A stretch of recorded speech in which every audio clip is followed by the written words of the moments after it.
일주일에 교회 한 번 나오는 것은 그리 어렵지 않습니다.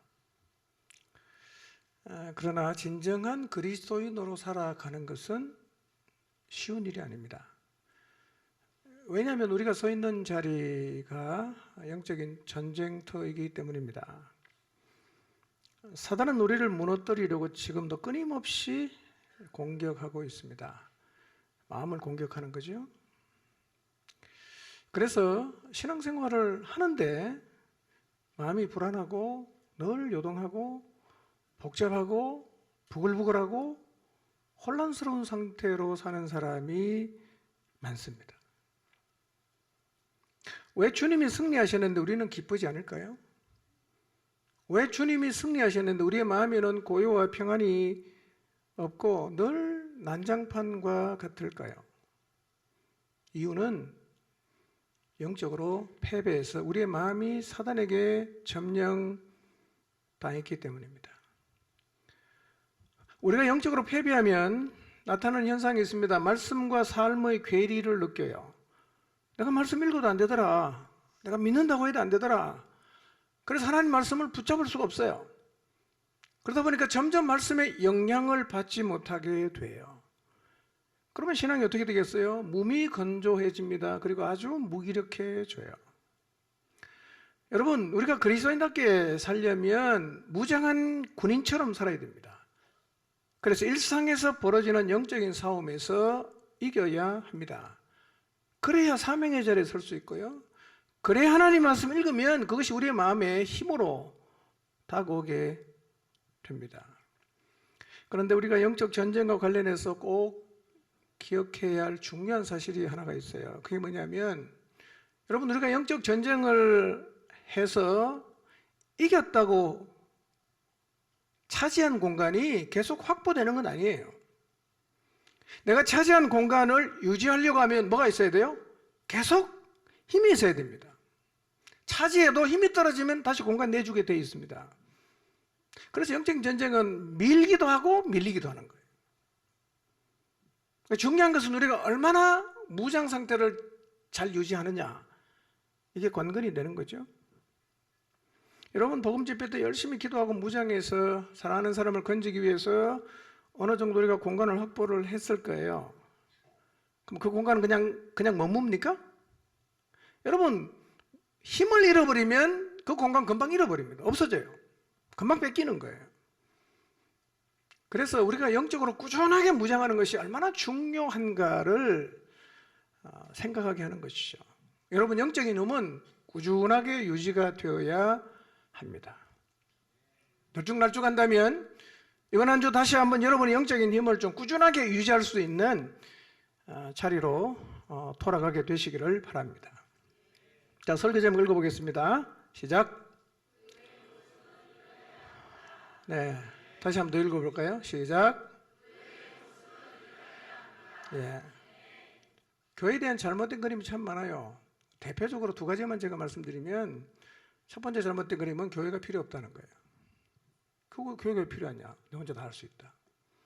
두 번째는 교회는 일주일에 한 번 나가서 설교만 들으면 된다. 나머지 내가 알아서 하면 된다.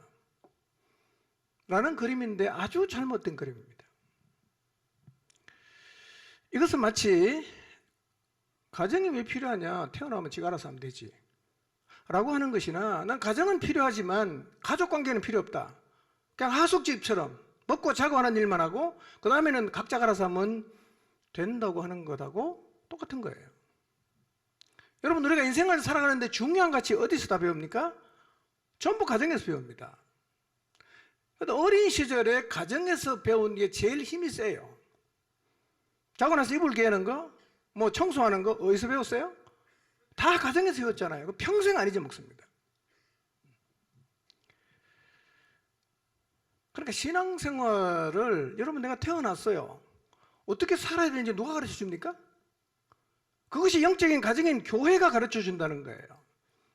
그래서 가정과 교회가 있어야 건강한 인격자가 되고 건강한 신앙인이 되는 것입니다.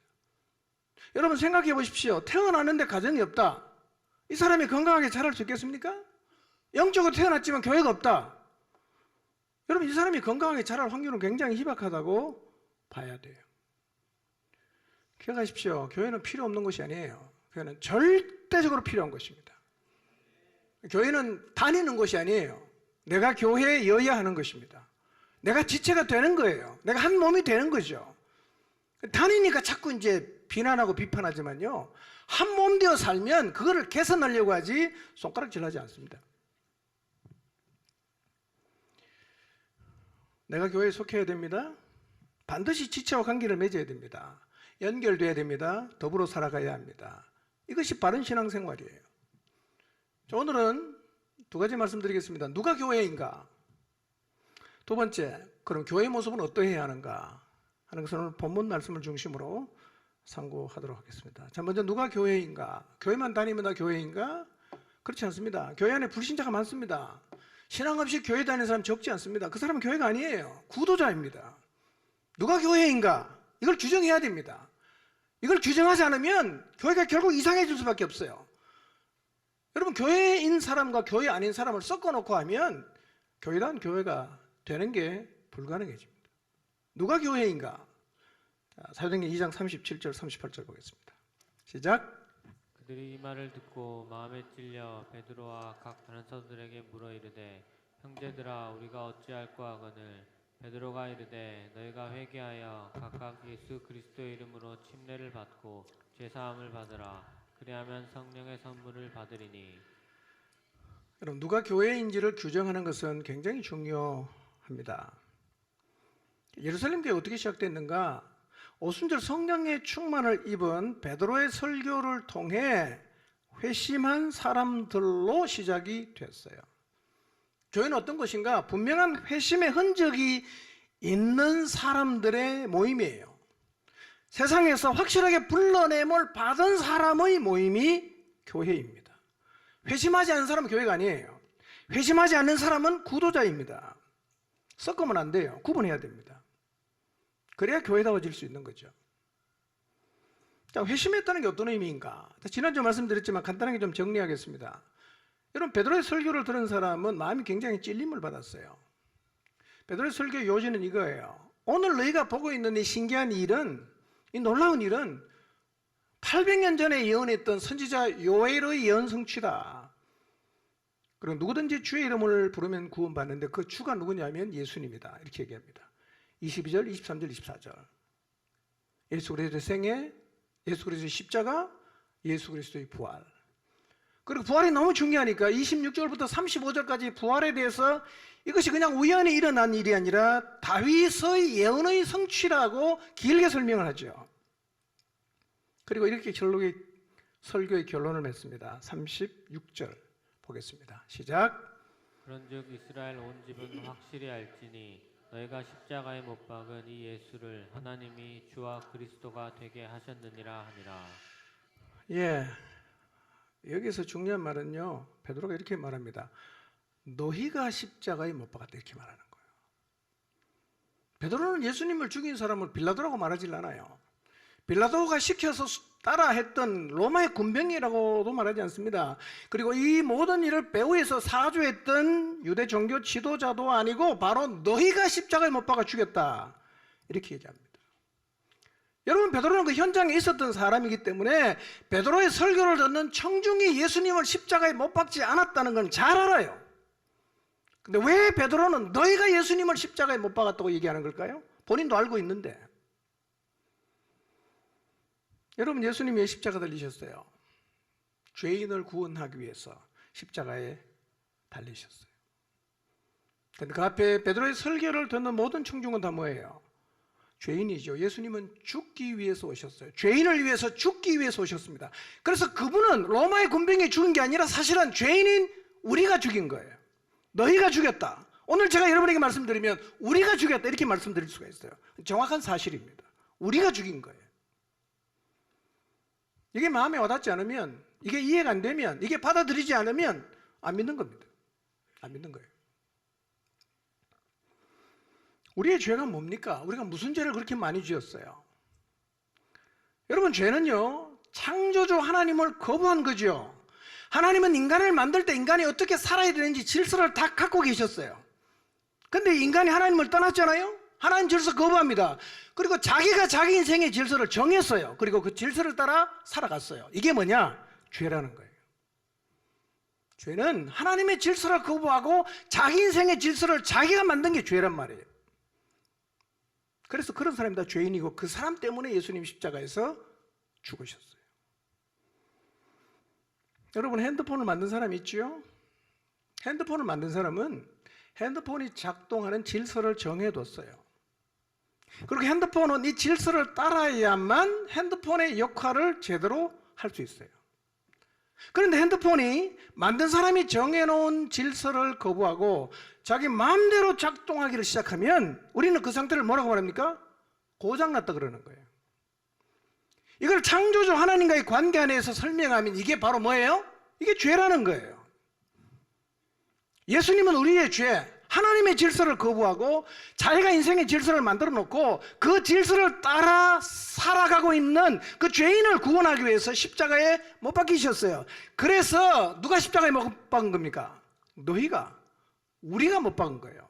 내 인생의 질서를 스스로 정하고 살아간 나를 구원하기 위해서 그분이 십자가에 죽었기 때문에 예수님을 십자가에 못 박은 사람은 로마 군병이 아니라 바로 우리라는 거예요. 여러분, 핸드폰은 반드시 만든 사람의 질서를 따라 작동해야 합니다. 그래야 쓸모가 생기는 거죠. 고장난 핸드폰이 회개했다면 어떻게 되는 걸까요? 원래 핸드폰을 만든 사람이 정한 질서대로 작동하는 거겠죠. 그게 회개겠죠. 우리의 회개는 뭘까요? 하나님이 우리 인생의 주인임을 인정하고 우리의 질서를 내려놓고 하나님의 질서 안으로 들어오는 것, 이게 뭐예요? 이게 회개라는 거예요. 너희가 십자가에 못 박아 주겠다, 이 설교를 듣고 그 설교를 듣던 청중은 마음에 큰 찔림을 받아요. 여러분, 하나님 말씀을 들으면 마음이 찔려야 합니다. 왜냐하면 말씀이 검이기 때문에 그렇습니다. 말씀이 검이기 때문에 말씀을 들으면 마땅히 그 말씀이 우리의 마음을 찔러야 됩니다. 오늘날은요, 찔리는 말씀을 좋아하질 않아요. 거부합니다. 부담 없고 편안하게 말씀을 듣고 싶어하는 사람이 많아요. 이렇게 말하는 사람이 많습니다. 우리도 삶이 피곤합니다. 일주일 내내 힘들게 살았습니다. 우리도 스트레스가 많습니다. 제발 교회에 와서까지 말씀 때문에 스트레스 받지 않게 해주십시오. 말합니다. 이제 위로의 설교를 좀 해주십시오. 평강을 말해 주십시오. 잘하고 있다고 좀 격려해 주십시오. 복받으라고 축복하는 설교를 해 주십시오. 라고 말을 합니다. 여러분, 기억하십시오. 그렇게 하는 것은 여러분의 영혼을 살리는 게 아니라 죽이는 거예요. 여러분, 마음에 전혀 부담이 안 되고 찔리지 않는 설교는 좋은 설교가 아니에요.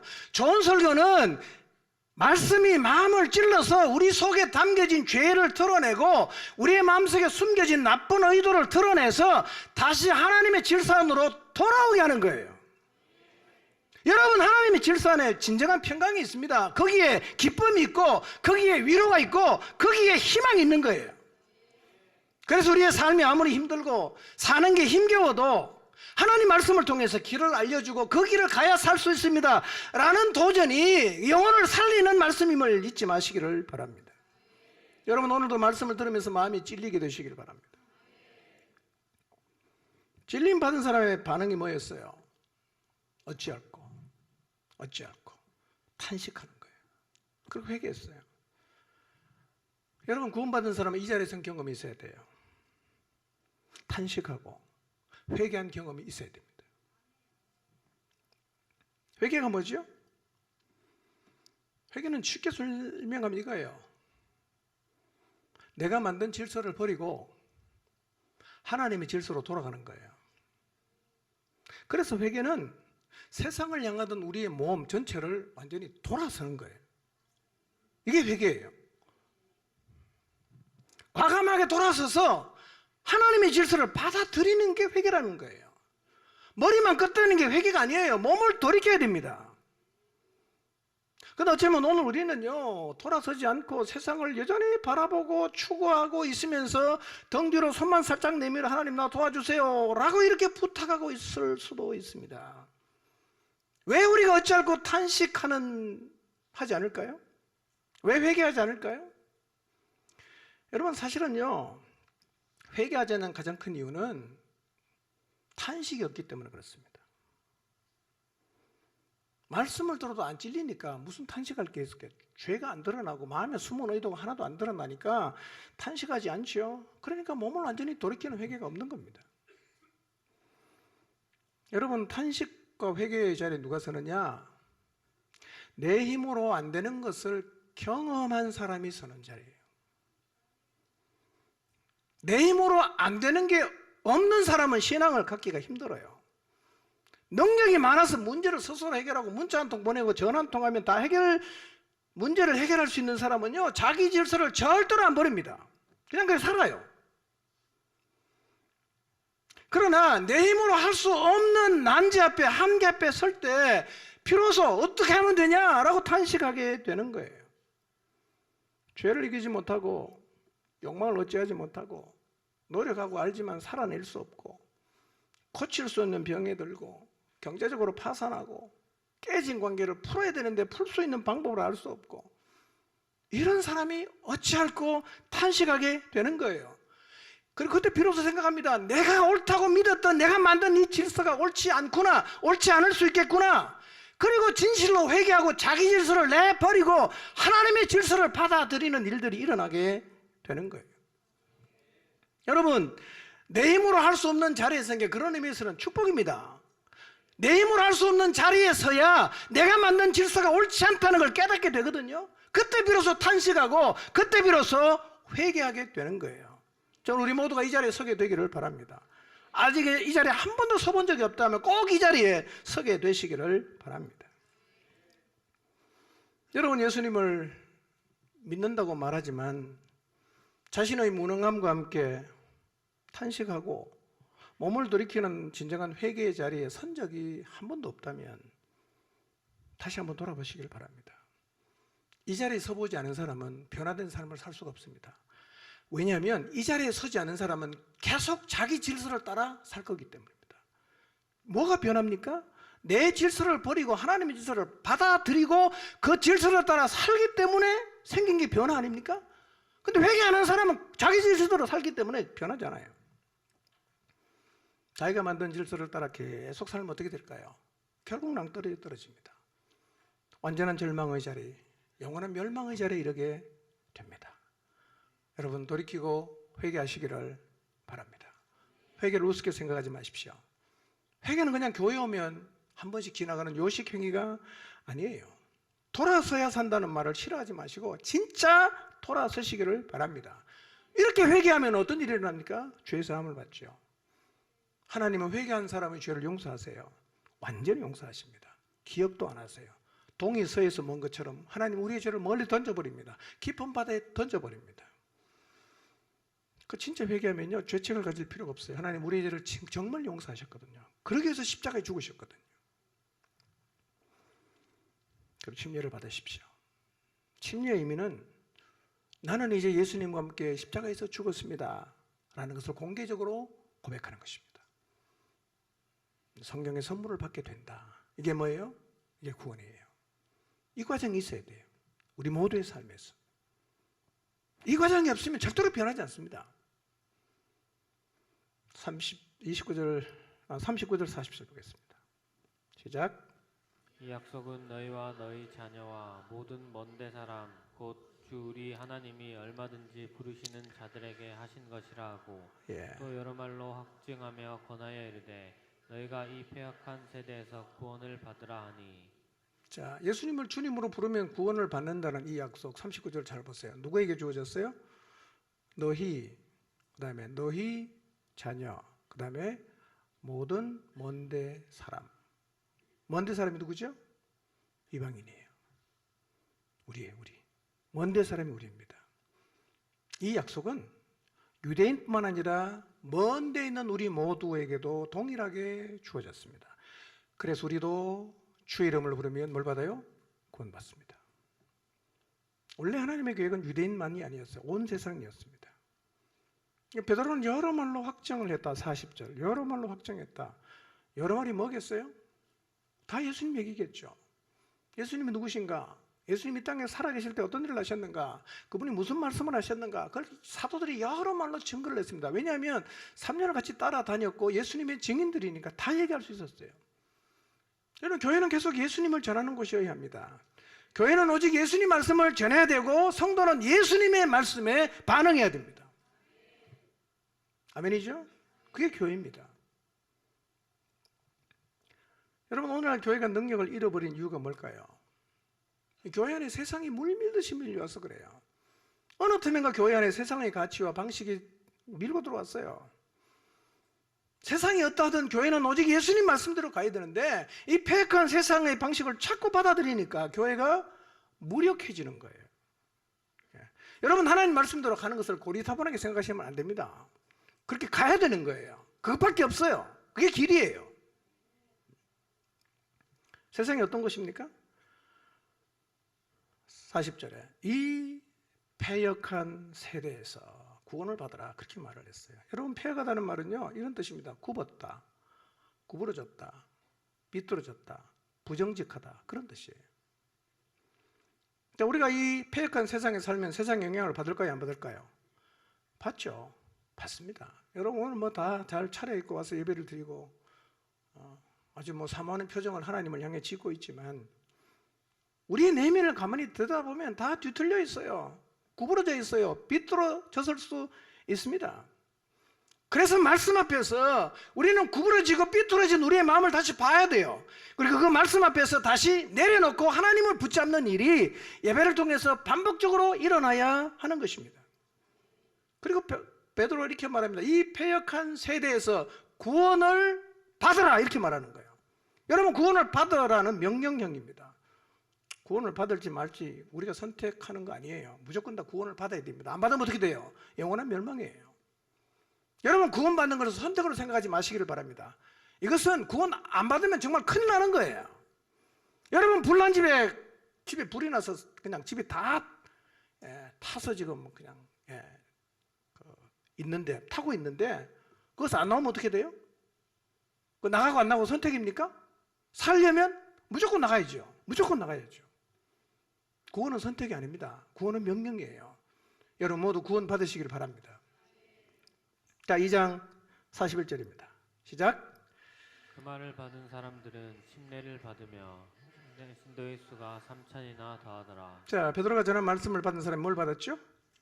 침례를 받았어요. 말씀을 받은 사람. 받았다는 말은 이런 뜻입니다. 환영한다, 기뻐한다. 여러분, 말씀을 들으면 환영하시기를 바랍니다. 말씀을 들으면 마음으로 받으시기를 바랍니다. 그러니까요, 말씀을 듣고 받아서 마음이 찔렸습니다.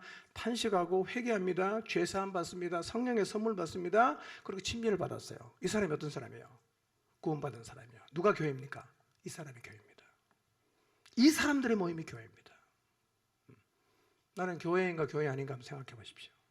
이 사람이 교회예요. 이 사람들은 하나님 말씀대로 살 수 있죠. 이 사람은 자기 길을 버릴 수 있어요. 성령 충만함을 입는다면 말씀대로 사는 게 가능해집니다. 근데 이런 경험이 없는 사람은 아무리 영을 써도 안 돼요. 그건 죽어도 안 되는 거예요. 그러니까 살려고 노력하지 말고 뭐부터 해야 됩니까? 태어나는 게 더 중요한 거죠. 그 과정이 없으면 사는 과정은 안 됩니다, 여러분. 이날에 신도의 수가 3,000이나 되어졌어요. 그 교회는 뭐냐? 세상에서 불러냄을 받은 사람들의 모임. 에클레시아라는 말이 몸으로부터 불러냄을 받았다, 그런 뜻이에요. 교회가 원래 그런 것입니다. 그래서 하나님이 영원전에 교회 가신 교회가 이렇게 이 땅에서 시작이 됐습니다. 여러분, 교회는 사실은 수평이동이 아니고요, 우리가 복음을 전하고 예수님을 믿고 그래서 침례받는 사람이 많아야 돼요. 많아야 됩니다. 여러분, 오늘 우리 교회 침례받은 사람이 33명이에요. 많습니까? 저는 우리가 가진 영적인 에너지만큼 침례받는 사람이 생기지 않는 것이 늘 안타깝습니다. 우리 정도면 100명씩은 예수님 믿어야 되지 않겠어요? 포항 시민이 50만인데 언제 뭐 33명에 10년은 몇 명입니까? 더 많은 사람 좀 건져내야 되지 않겠어요? 하나님의 소원인데.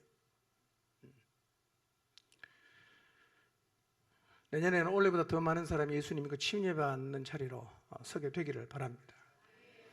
자, 이런 사람들이 모인 예루살렘 교회에는 세상에 충격을 줬어요. 교회를 보고 충격을 받았습니다. 41절부터 보면 예루살렘 교회의 모습이 어떠했는가를 우리에게 보여주고 있는데요. 어쩌면 이 교회의 모습은 오늘 우리들이 살고 있는 이 시대의 교회와 많이 다를 수 있어요. 많은 사람들이 이 교회를 존경합니다. 우리도 초대교회 같았으면 좋겠다. 우리도 이 교회로 돌아갔으면 좋겠다. 그런데요, 이렇게 말해요. 근데 불가능하다. 불가능하다. 여러분, 우리가 초대교회로 돌아가는 게 불가능합니까? 가능하죠. 왜 가능합니까? 여러분, 초대교회가 어떻게 세상에 충격을 줬어요? 그들이 훌륭했습니까? 아니에요. 성령이 오시고 성령 충만했기 때문에 그들은 세상에 충격을 줬단 말이에요. 세상에 충격을 주게 만든 주 요인이 뭐였어요? 성령님이셨습니다. 그분 우리 안 계시나요? 우리 안에 계세요. 그러니까 오늘 이 땅에 있는 모든 교회는 초대교회처럼 그렇게 세상에 충격을 줄 수가 있습니다. 이걸 믿어야 됩니다. 믿어야 돼요. 성령이 계셔서 된 일이라면 우리에게 성령이 계시는데 우리가 그렇게 못할 이유가 없죠. 자, 그럼 예루살렘 교회가 어떤 모습이었나? 2장 42절 43절 보겠습니다. 시작. 그들이 사도의 가르침을 받아 서로 교제하고 떡을 떼며 오로지 기도하기를 힘쓰니라. 사람마다 두려워하는데 사도들로 말미암아 기사와 표적이 많이 나타나니. 예. 자, 첫 번째 예루살렘 교회는 어떤 공동체였냐? 가르치는 공동체였습니다. 뭘 가르쳤죠? 뭘 가르쳤을까요? 잘 몰라요. 그냥 가르쳤다는 얘기만 하고 뭘 가르치는지 얘기를 안 해요. 그러나 베드로의 설교를 보면 베드로가 설교할 때 요엘을 인용하고 그 다음에 시편을 인용하지 않습니까? 스데반의 설교를 들어보면 구약을 쫙 꿰고 있어요. 아마 구약 성경을 가르쳤겠죠. 구약 성경. 그 다음에 뭘 가르쳤을까요? 오순절 역사를 가르쳤을 거예요. 성경을 가르쳤을 거예요. 그리고 누굴 가르쳤을까요? 예수님을 가르쳤겠죠. 삼위 하나님을 가르쳤어요. 여러분, 당시에는 문맹이 많았어요. 책이 없습니다. 여러분, 이렇게 66권을 한 권의 책으로 들고 다니는 나라가 많지 않습니다, 여러분. 여러분은 이 성경을 갖고 있다는 게 얼마나 축복인가를 꼭 잊지 마시고 성경을 좀 많이 읽으시기 바랍니다. 예, 아직도 성경이 없는 나라가 많아요. 우리는 뭐 성경이요, 개역 성경, 표준 세번역, 바른 성경, 그다음에 현대인의 성경, 공동 번역, 메시지 성경, 엄청나게 많죠. 세계에서 이렇게 많은 번역 성경을 갖고 있는 나라는 아마 미국이나 한국밖에 없을 거예요. 그런데 성경을 안 읽는다. 여러분, 나쁜 사람입니다.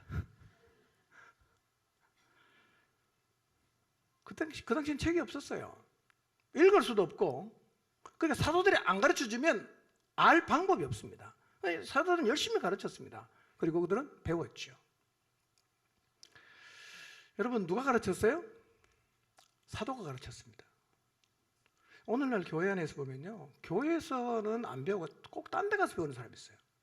그러다가 이단으로 넘어가잖아. 딴 데 가서 배우지 마시기 바랍니다.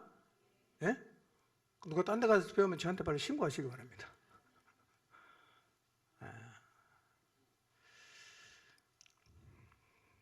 우리가 세상 가치에 자꾸 넘어가는 이유가 뭘까요? 이상한 형태의 신앙을 갖게 된 이유가 뭘까요? 성경을 몰라서 그래요. 성경을 모르니까 신앙생활이 뒤죽박죽 되는 거예요. 여러분, 세상의 가치가 물 밀듯이 교회 안에 다 밀고 들어오죠. 뭐 하면 될까요? 진리를 알면 돼요. 진리만 잡으면 돼요. 말씀을 열심히 가르쳐야 됩니다. 여러분, 우리 교회 기초도 가르침이었어요. 제가 20몇 년 전 생각해 보면요, 정말 성경 많이 가르쳤어요. 예. 병이 날 정도로 가르쳤어요. 그게 우리 교회의 기초가 됐어요. 여러분, 또 하나는요, 개인 양육 열심히 받으시기 바랍니다. 개인 양육 너무 소중하죠. 돈도 안 먹고 해주잖아요. 공짜로 양육해 주잖아요. 육아비도 안 받고 축복을 하시기 바랍니다. 원하시기 바랍니다. 그리고 개인 양육을 통해서 하나님을 계속 알아가시기를 바랍니다. 이게 교회예요. 교회 모습 이래야 됩니다. 두 번째 교회의 모습 어떻게 해야 되느냐? 교회는 기도하는 공동체였습니다. 기도의 중요성은 재론할 필요가 없죠. 여러분, 사도행전에 28장이 있어요. 기도했다는 말은 몇 번 나온다고요? 32번 나옵니다. 그게 사도행전은 펼치면 다 기도했다는 얘기예요. 펼치면 기도했다. 교회는 기도하는 공동체여야 합니다. 감사한 것은요, 우리 공동체 안에 기도의 진보가 있다는 거죠. 기도하는 사람이 점점 많아지고 있다는 거, 기도 시간이 길어지고 있다는 거, 저는 너무 감사하다고 생각합니다. 여러분, 지하 기도실은 포중침의 엔진과 같은 것입니다. 거기 온도가 우리 공동체 온도입니다. 거기 꺼지면 교회도 꺼지게 돼 있어요. 기도가 꺼지면 교회는 꺼지는 겁니다. 여러분, 교회에서 볼 수 있는 가장 아름다운 모습은 뭐냐? 성도가 기도하는 모습이에요. 제가 기도하러 보면요, 뭐 청소년도 오고요, 청년들 기도하러 많이 와요. 너무 귀여워요. 너무 이뻐요. 제가 칭찬을 많이 해줍니다. 여러분, 젊은 사람 지하 기도실에 기도하러 오면요, 그냥 지나지 말고 칭찬해 주십시오. 젊은 사람 얼마나 바쁜지 아세요? 핸드폰 하나 가지고 24시간 놀 수 있는 애들입니다. 근데 그 덮어놓고 기도하러 왔다. 이 대단한 일입니다, 여러분. 그래야 교회가 사는 거죠. 그래야 세상에 휘둘리지 않게 된단 말이에요. 더 많이 하나님 앞에 나가서 기도하시길 바랍니다. 근데 기도할 때 중요한 게 하나 있어요. 그게 뭐냐? 말씀을 붙잡고 기도해야 돼요. 우리의 기도의 근거는 하나님 말씀에 있어야 된단 말이에요. 근데 성경을 안 읽고 말씀 없이 기도를 자꾸 하다 보니까 우리의 기도가 불신자의 기도가 같아지는 거예요. 구하는 게 그냥 세상 사람이 구하는 그것만 계속 기도하는데요. 여러분, 기도하기 전에 뭐부터 해야 되냐? 성경 읽어야 됩니다. 말씀을 마음에 담고 그 말씀을 붙잡고 기도하면 그 기도가 반드시 응답된다는 사실을 믿으시기 바랍니다. 자, 세 번째, 교회 공동체의 모습이 어땠는가? 예루살렘 교회는요, 사람들이 두려워하는 공동체였어요. 두려워하는 공동체. 두려워했다는 말을 다르게 표현하면 경외했다는 말이에요. 하나님을 경외했다. 예. 여러분, 교회는 하나님을 경외함이 있어야 합니다. 우리가 예배에 나오고 목장 모임도 나오고 교회를 나오지만 여기는 우리 눈에 보이지 않지만 그러나 실존하에 계시는 하나님을 두려워해야 됩니다. 그게 교회입니다. 눈에 보이는 사람은 두려워하는데 하나님 안 보인다고 하나도 안 두려워하면 그거는 교회가 가져야 될 모습은 아니에요. 그런데 이들이 어떻게 하나님을 경외했을까요? 어떻게 하나님을 경외했을까요? 그리고 왜 하나님을 경외하지 않게 되는 걸까요? 그 차이가 무엇일까요? 여러분, 예루살렘 교회 성도들은요, 우선 자기가 변화되는 거예요. 내가 평생 이렇게는 살 수 없으리라고 생각했는데 내가 변했어요. 내 옆에도 변하는 거예요. 저 친구가 저렇게 변했네? 저 친구가 저렇게 변했네? 사도들을 통해서 기사 표적이 나타나요. 그 예루살렘 교회는 하나님이 보이는 거예요. 하나님 느껴져요. 하나님 정말 살아계신다. 저 사람 보니까 하나님 계시네. 그러니까 어떻게 돼요? 그 살아계신 하나님 보이진 않지만 두려워하는 거예요. 경외하게 됐다는 거예요. 이게 교회입니다. 교회 모습 이러해야 됩니다. 사람보다 하나님을 두려워하는 것이 바로 교회라는 사실을 잊지 마시기를 바랍니다. 정직하게 한번 우리를 돌아봅시다. 나는 사람을 두려워하는가? 하나님을 두려워하는가? 우리가 사람을 두려워하지만 하나님을 전혀 두려워하지 않을 수가 있습니다. 그건 결국 교회 공동체가 하나님을 보여주지 못하고 있다는 얘기입니다. 여러분, 이 안에 있는 우리가, 하나님을 믿는 우리가, 전지전능하다고 말하는 우리가 하나님을 경외하지 않는데 바깥에 있는 사람이 어떻게 하나님을 경외하겠어요? 우리가 두려워하지 않는 하나님을 교회 밖에 있는 사람이 두려워하겠습니까? 절대로 그런 일 안 일어납니다. 우리가 두려워하면 그들도 두려워합니다. 이런 일이 일어나기를 주님의 이름으로 축원합니다. 자, 44절에서 47절 봅니다. 시작. 있는 사람이 다 함께 있어 모든 물건을 서로 통용하고 또 재산과 소유를 팔아 각 사람의 필요를 따라 나눠주며 날마다 마음을 같이하여 성전에 모이기를 힘쓰고 집에서 떡을 떼며 기쁨과 순전한 마음으로 음식을 먹고 하나님을 찬미하며 또 온 백성에게 칭송을 받으니 주께서 구원받는 사람을 날마다 더하게 하시니라. 아멘. 자, 예루살렘 공동체의 네 번째 어떤 공동체냐면 나눔의 공동체였어요. 나눔의 공동체. 이렇게 표현하고 있죠. 모든 물건을 서로 통용하고 재산과 소유를 팔아 각 사람의 필요를 따라 나눠주고 그랬어요. 여러분, 세상에서 제일 버리기 힘든 게 뭡니까? 재산입니다. 돈입니다. 돈은 진짜 버리기 힘들어요. 그런데 예루살렘 교회는요, 이 재산을 다 내놓고 공유하는 희한한 일이 일어났어요. 이게 원시 공산사회는 아니지만 여기서 공산주의가 나왔어요. 니꺼 내꺼 없이 같이 하자. 여러분, 하나님이 다스리면 이게 되지만요, 패역한 인간이 다스리면 공산주의는 최악의 구조가 되는 거예요. 어떻게 이런 일이 갑자기 일어났을까? 배경을 알게 되면 좀 쉽게 이해할 수 있어요. 진 에드워드라는 사람에 따르면요, 베드로의 설교를 듣고 3,000명이 회개했는데요, 이 디아스포라 유대인들이 예수님을 믿고 난 다음에 안 돌아갔다는 거예요. 예루살렘 그냥 머물렀어요. 갑자기 거처가 없는 사람이 몇 명 정도, 거의 3,000명 정도가 생겨났어요. 난민이 3,000명이면 난민촌을 만들어야 돼요. 근데 이 3,000명을 누가 수용했어요? 예루살렘 교회가 수용했다는 거예요. 대단한 일이죠. 여러분, 3,000명을 수용하려고 하면 한 가정에 100명씩 수용해도 30가정의 가정을 열어야 돼요. 근데 100명이 같이 살 수 있는 가정을 가진 사람이 몇 명이나 되겠어요? 거의 없겠죠. 물론 마가의 다락방은 부자니까 120명이 다락방에 올라갔지만요, 100명 이상 머물 수 있는 가정은 없겠죠. 그럼 50명 수용하면 60가정이 필요합니다. 10명씩 데려가도 300가정이 필요합니다. 여러분, 예수님 믿고 여기 살겠다고 하는 사람에서 가정을 열 수 있겠어요? 우리 집에 오세요. 5명만. 할 수 있겠어요? 쉽지 않습니다. 여러분, 예루살렘 교회는 이들에게 자기 집을 개방해요. 집만 개방한 게 아니라 먹고 사는 데 필요한 거 다 공급했어요. 이것은요, 얼마의 헌금으로는 해결되는 게 아닙니다. 뭐가 들어가야 되냐? 인생이 들어가야 됩니다. 자기 인생 전부를 던져야 되는 거예요. 놀랍게도요, 예루살렘 교회 교인들은 자기 가정을 다 개방합니다. 재산 팔고 소유를 팔아서 필요에 따라 나눠주고 재산을 공동 소유했다는 거예요. 아마도 추정하기에 디아스포라 유대인들이 최소 1년에서 2년 정도를 그 집에 머물렀을 것으로 생각해요. 물론 몇 달이 지난 다음에는 직장을 찾았었겠죠. 월급 받으면 다 내놓는 거예요. 공동으로 소유했습니다. 이게 최초 교회의 모습이었어요. 물론 성경은 모든 교회가 이러해야 한다고 명령하진 않아요. 그러나 오늘날도 힘들게 번 돈을 어려운 지체들에게 나누어 주기 위해서 목적 헌금하는 사람이 적지 않아요. 우리 안에도 있어요. 100만 원씩. 누구에서 주세요? 500만 원씩. 돈 500만 원이 적은 돈입니까? 1년 모아도 500만 원은 못 모을 수 있어요. 그런데 누가 시키지도 않았어요. 성령이 주시는 마음을 따라 어려운 일에 500만 원 내고 1,000만 원 내고 헌금합니다. 원래 교회는요, 이런 나눔 공동체여야 합니다. 초대교회가 그랬습니다.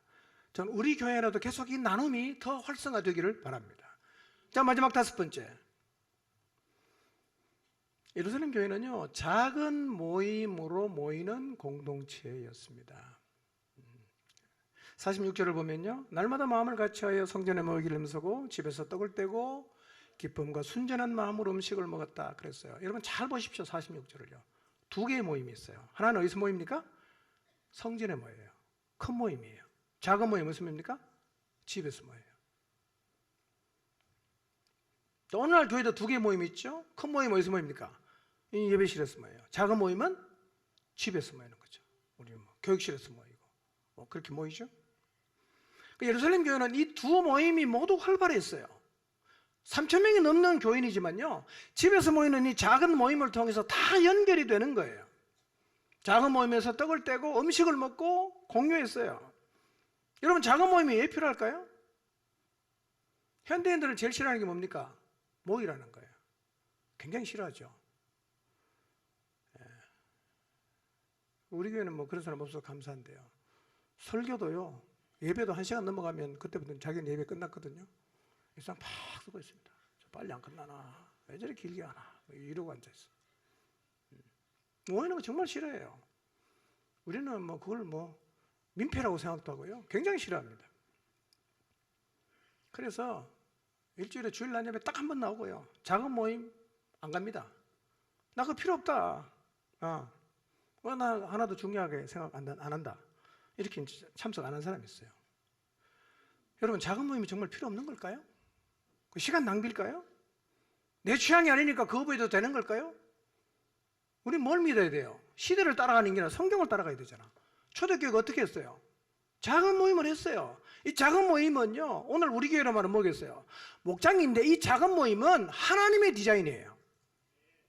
에베소 4장 16절 한번 볼까요? 교회가 이런 곳이다. 교회 설교들을 쭉 설명하는데요, 4장 16절을 이렇게 말합니다. 읽어봅니다. 시작.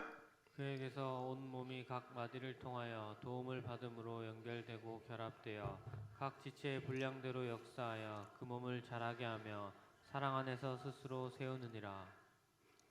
작은 모임을 통해서 뭘 받습니까? 도움을 받아요. 작은 모임을 통해서 연결이 돼요. 작은 모임을 통해서 결합이 됩니다. 결합이 된다는 말은 조화를 이룬다 혹은 하나 된다, 그런 뜻이 있어요. 그러니까 여러분 신앙생활을 하면서 작은 모임이 안 나오면 도움을 입을 수가 없어요. 연결 당연히 안 되겠죠? 연결 안 되면 무슨 조화로운 사람이 될 수 있겠어요? 우리는 이 작은 모임을 통해서, 이 모임 안의 이 교제를 통해서 우리가 다른 사람과 조화를 이루며 살 수 있는 사람으로 다듬어지는 거예요. 우리 다 너무 뭐가 많이 났어요. 다듬을 필요가 있어요. 교정이 필요합니다. 여러분 가정에서 한번 생각해봐서 자랄 때 부모님이 얼마나 간섭해요. 하지 마라, 가지 마라, 빨리 와라, 계속 잔소리하지 않습니까? 그거 없으면 우리가 건강한 인격자로 자랍니까? 똑같습니다. 신앙도요. 그거 하면 안 된다, 그렇게 하면 안 된다, 하나님께 원하지 않는다, 누군가가 얘기를 해줘야 돼요. 아무도 얘기 안 해요. 자기 마음대로 하는 거예요. 신앙의 모습이 정말 희한한 거예요. 왜 그렇습니까? 작은 모임이 없어 그래요. 연결 안 돼서 그런 거예요. 우리는 온전 내버려두면요, 죄성이기 때문에 제 마음대로 하게 되어 있습니다. 그걸 교정하는 데가 어딥니까? 교회밖에 없어요. 작은 모임밖에 없다는 거예요. 여러분 작은 모임이 취향이 아니라고요? 도대체 누구를 믿는 거예요? 나를 믿는 거예요? 성경을 믿는 거예요? 그러지 마시기를 바랍니다. 내 취향대로 하는 게 아니에요. 하나님이 하라는 대로 순종합니다. 해보면 왜 하라는지 이유는 충분히 알게 되어 있습니다. 작은 모임에서 뭐 했습니까? 떡을 떼고 음식을 먹었거든요. 여러분 이 음식을 나누는 게 생각 이상 의미가 있어요. 저는 오늘 이후부터 뭐 지금도 잘하고 계시지만 작은 모임에서 지체들과 식탁 교조를 좀 많이 하시기를 바랍니다. 우리 시대 친분의 척도가 뭡니까? 그 사람하고 밥 몇 번 먹었냐 이거잖아요. 나 그 사람하고 밥 5번 먹었다. 와, 되게 친하네, 일이 나오지 않습니까? 나 20년은 한 번도 밥 먹은 적 없다. 별로 안 친하네, 이렇게 말한단 말이에요. 근데 여러분 누가 여러분하고 밥 먹자고 전화 오면 다 환영합니까? 먹기 싫은 사람 있죠? 아, 저 친구 있는 게 고통스러운데 저 가야 되나 말아야 되나. 그러나 가기 싫지만 그런 사람과의 관계를 식탁 교제를 통해서 만들어가는 것이고, 그러면서 내가 문제인 줄 알았는데, 그 사람이 문제 있는 줄 알았는데 나한테도 문제가 있구나, 그거를 깨달으면서 하나 되는 조화를 이루어 가는 것입니다. 힘든 거가 도대체 나한테 왜 필요해서 하나님이 두셨을까? 함께하기 싫은 그 상황에 왜 하나님은 자꾸 함께하라고 하는가? 그건 저에게 제가 좀 간단히 말씀을 드리겠습니다. 작은 모임은요, 우리를 위해서 하나님이 준비하신 아주 소중한 모임이라는 사실을 잊지 마시기를 바랍니다.